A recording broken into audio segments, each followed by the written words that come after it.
tem que começar a falar da figura emblemática, né? O Aleister Crowley.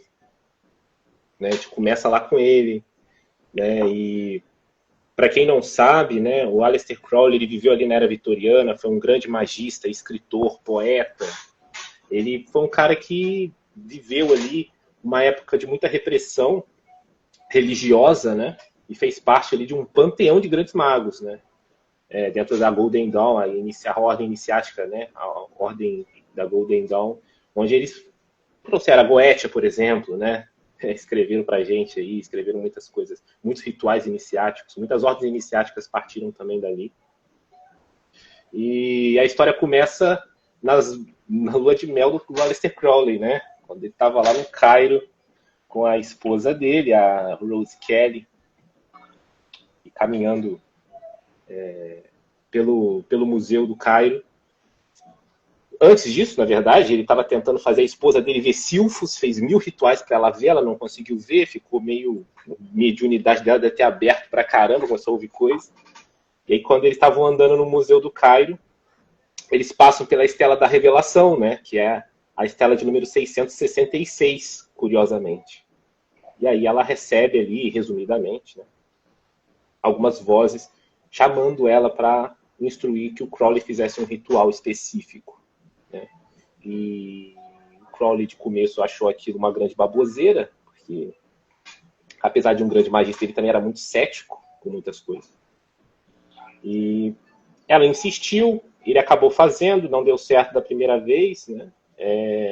O ritual foi feito de dia, estava muito barulho da rua, ele não conseguiu. Então ele foi instruído a fazer o ritual à noite.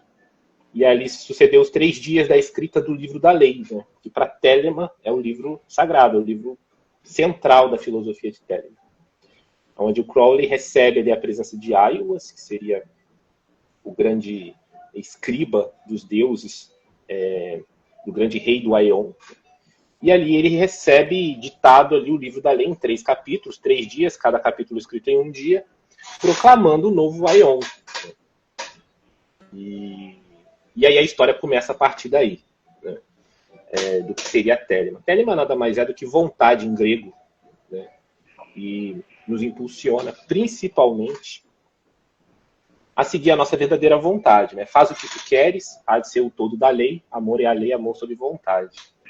É a lei máxima, né, do que nós devemos seguir como vontade, de fato, fazer o que nós queremos, né? Só que nós não temos o direito de fazer absolutamente nada a não ser nossa vontade.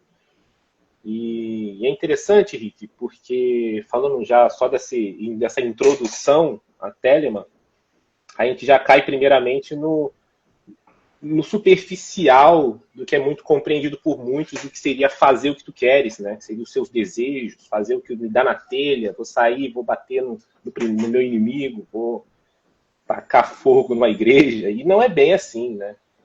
A verdadeira vontade ela é até exposta em outras filosofias e até religiões, como a sua missão na Terra, seu destino, sua missão na sua encarnação e nas encarnações.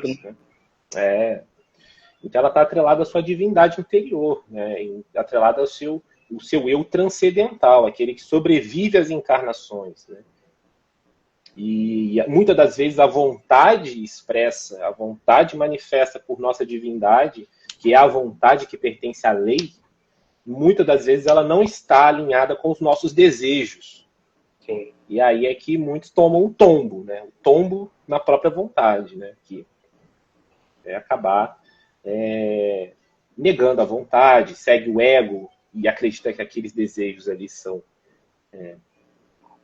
a vontade, na verdade não. E então renunciar os seus desejos, os seus apegos é um dos primeiros passos, né, para se seguir em Telemann, seguir a verdadeira vontade. A gente consegue falar mais um pouco aí. A galera tava falando sobre tacar fogo em igreja, que isso? Se você tacar fogo em uma igreja evangélica, eu ajudo. Não. Não faça isso não, mas me chama, pô. Não faz isso não. Mas se me convidar, eu vou só por experiência mesmo.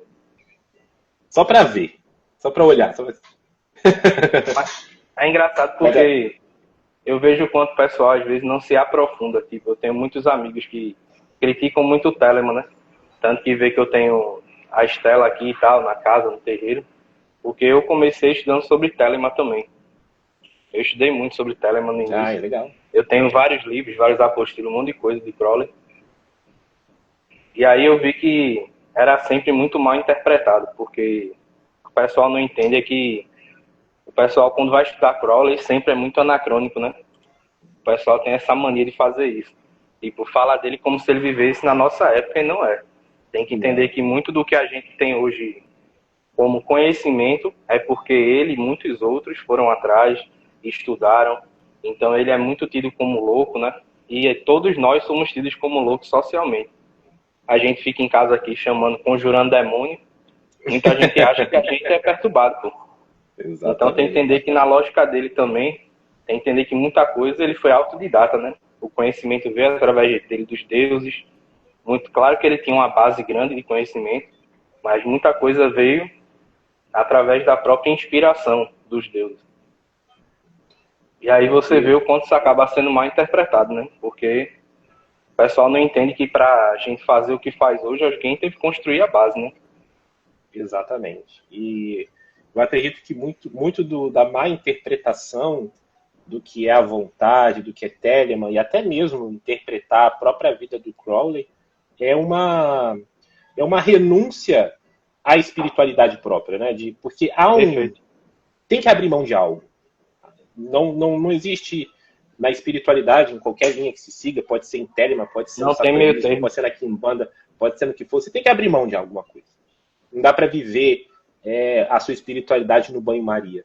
E esses caras, tipo o Crowley, eles foram a vanguarda de muita coisa. Eles foram os primeiros a testar coisas e até atualizar rituais, métodos, trazer filosofias para dentro da nossa nova era, dentro de uma estrutura da nossa era, que não tinha na internet igual a gente tem hoje, em que baixa um PDF, Goethe a passo a passo do Frater foram eles que organizaram. Não, exatamente, né? Então, assim, os caras, eles se debruçaram em livros, em experiências, em epifanias, em êxtases absurdos para alcançar a filosofia. Estudou muitas filosofias, né? Estudar filosofia é algo que eu até falo com o Alan, né? A filosofia é a nossa base, né? E Telemann tem muito disso, as nuances filosóficas do fazer o que tu queres, mas o que significa isso, né? E você começar a questionar filosoficamente todas as afirmações que vão chegando até você. E aí você vai encontrando algo transcendental, algo além do que aquela palavra quer dizer de fato. E quando vem isso, né, eu estava até conversando num grupo sobre vontade, né, e como a vontade, ela, por mais que ela seja um êxtase de liberdade, ela é uma obrigação muito estrita, ela é muito restritiva até, de certa forma. Porque no mesmo livro da lei diz que tu não tens direito a não ser fazer a tua vontade. Então, o nosso direito é fazer a nossa vontade para sermos livres. Mas se não fizermos, estamos contra a nossa própria natureza. E a vontade é isso, a nossa natureza. Qual é a nossa natureza? E toda essa filosofia vai concatenando com assuntos muito, muito complexos, né? Eu estava conversando até com a minha namorada, que deve estar aí presente na live, sobre alguns questionamentos iniciáticos, como quem tu és, para onde você vai, de onde você veio e o que você busca. Parecem perguntas muito simples, mas quando você traz uma linha de encarnações, numa linha transcendental de verdadeira vontade, de para onde você está indo como Deus, não como o Rick ou eu, como Felipe, como Fraterno, não, é além desse recorte kármico de Malkuth, né, do plano terreno, de todas as encarnações, do porquê você existe aqui, de onde você está vindo e para onde você está indo e qual é o seu objetivo. Responder essas perguntas, elas são pilares muito fortes de um caminho iniciático em Telemann, porque é reconhecer a sua natureza, né?